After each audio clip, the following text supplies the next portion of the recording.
Un jour, quelqu'un a posé la question à Jésus, « Qui est mon prochain? » C'était une bonne question. Qui sont ces gens-là qui sont importants pour moi, les gens que je devrais peut-être aider?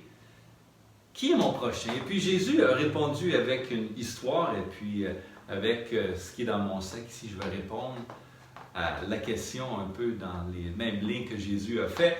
Et puis peut-être quelqu'un pourrait deviner qu'est-ce que dans mon sac? Quelque chose de long, quelque chose de mince qui se tortille comme ça. Yes! Effectivement, j'ai dans mon sac une corde. Quelqu'un a pensé un serpent? Non, je n'amènerai jamais un serpent dans ma maison ou dans la pièce ici, ou nulle part, je n'aime pas les serpents. Bon, j'ai une corde.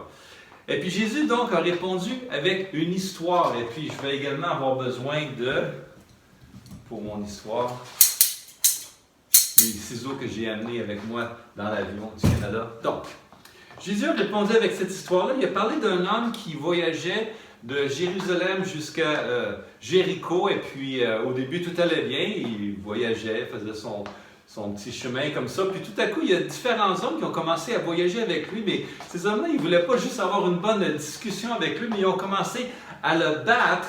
Parce que ce qu'ils voulaient faire, ils voulaient le voler. C'est ce qu'ils ont fait. Ils ont pris tout ce qu'il avait.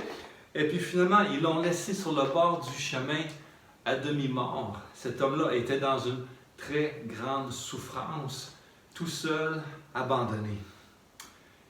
Et puis après ça, Jésus a dit que tout à coup, il y a eu un prêtre qui voyageait par là. Donc, dans le contexte, on parle d'un prêtre juif, mais dans notre contexte d'aujourd'hui, on pourrait dire peut-être un prêtre catholique ou un pasteur, un évangélique peut-être.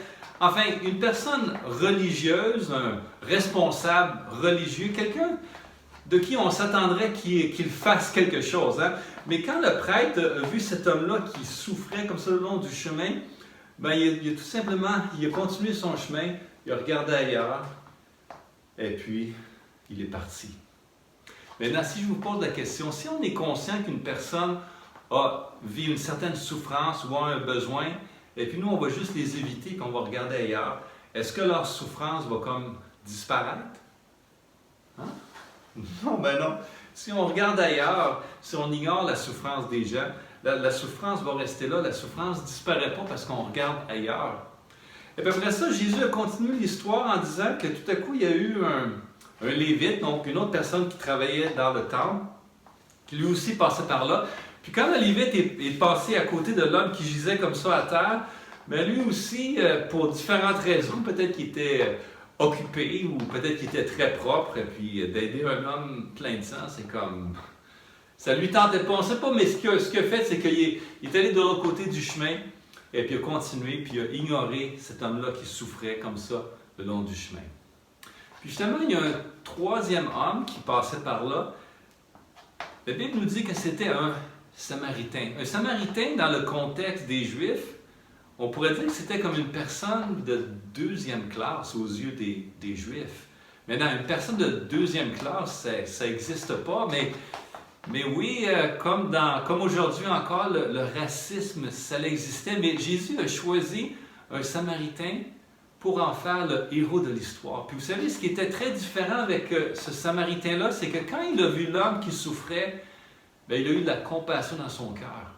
Puis il a regardé, puis il s'est dit, il a vu la souffrance, il s'est dit, « Hey, moi je vois cette souffrance-là, puis je pourrais faire quelque chose pour l'aider. » Et puis c'est ça qu'il a fait, il s'est approché de l'homme, et puis tranquillement, il a amené du vin, puis de l'huile, puis il a commencé à laver les plaies de cet homme-là. Il l'a même placé sur sa propre monture, il l'a amené dans une petite auberge, où il a dit au responsable de s'en occuper, et puis il a payé l'argent pour que cet homme-là puisse dormir là, puis il a même dit au responsable, à l'aubergiste, si ça te coûte plus cher, bien, quand je vais revenir, je vais payer la différence. Vous savez qu'est-ce qui s'est passé à la fin de tout cela? Eh bien, cet homme-là, il a guéri. Il a guéri parce que quelqu'un a fait quelque chose par rapport à cette situation. Puis vous savez, aujourd'hui, on vit des situations qui ne sont pas si différentes que ça. Hein? On vit dans un monde où il y a beaucoup de souffrance, il y a de la mortalité, il y a des difficultés, il y a des gens qui sont dans des besoins, dans toutes sortes de craintes. Et puis nous, on est là, et puis on regarde autour, et puis on peut se dire, écoute, moi, là, je peux rien faire, là, je peux pas aider. On peut se dire, non, peut-être que quelqu'un d'autre va le faire, et puis on va là, on se promène. Ou on peut dire, non, on va s'arrêter, et puis on va décider d'aider. Puis on va venir au secours de ceux qui en ont besoin. Puis vous savez, moi, je suis vraiment content que Jésus a raconté cette histoire-là, parce qu'on vit dans un monde où il y a beaucoup de souffrance. Et puis Dieu veut qu'on puisse être des gens qui ont de la compassion, des gens qui vont faire une différence dans la vie des autres. Merci.